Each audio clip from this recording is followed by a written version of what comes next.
Normand.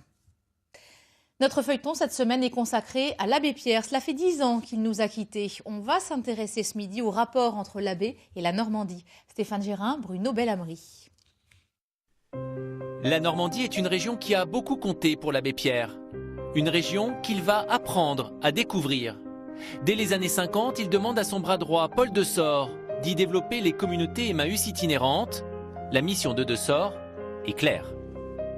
Essayer de reproduire dans l'Orne ce qui se produisait en région parisienne, avec une autonomie pour chaque communauté itinérante, en allant voir les autorités de chaque village, chaque bourg, pour essayer de monter une communauté itinérante dans ces bourgs et ramasser le plus de marchandises possible qui soient revendables, que ce soit en objets vente en bric-à-brac ou en matières premières comme le chiffon, le papier, la ferraille. Puis dans les années 60, les jeunes Normands vont s'associer aux chiffonniers d'Emmaüs. Chaque été, les 15-20 ans vont se retrouver dans des camps internationaux de travail et de vacances. Ils effectueront du ramassage dans les villes et les villages. Ça a été notamment le cas en 1963 du côté de Fécamp et du Havre.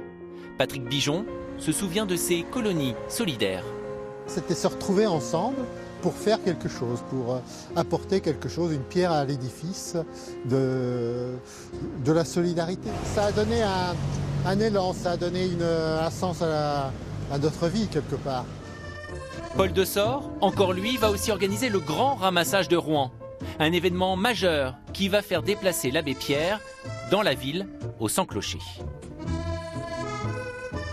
3600 véhicules convergent le 5 avril 64 à Rouen pour apporter de la campagne alentour, de 136 communes des environs, de la ferraille qui traînait dans les cours de ferme ou dans les entreprises. Tout le monde était mis à contribution, principalement des agriculteurs. 3600 véhicules ont convergé pour déposer sur un terrain vague qui était proche de la Seine, près des docks, de la ferraille qui après a été revendue pour pouvoir aider toutes sortes de personnes. Le 5 avril 64, à Rouen et dans Seine-Maritime, il y a eu le plus grand ramassage de l'histoire d'Emmaüs.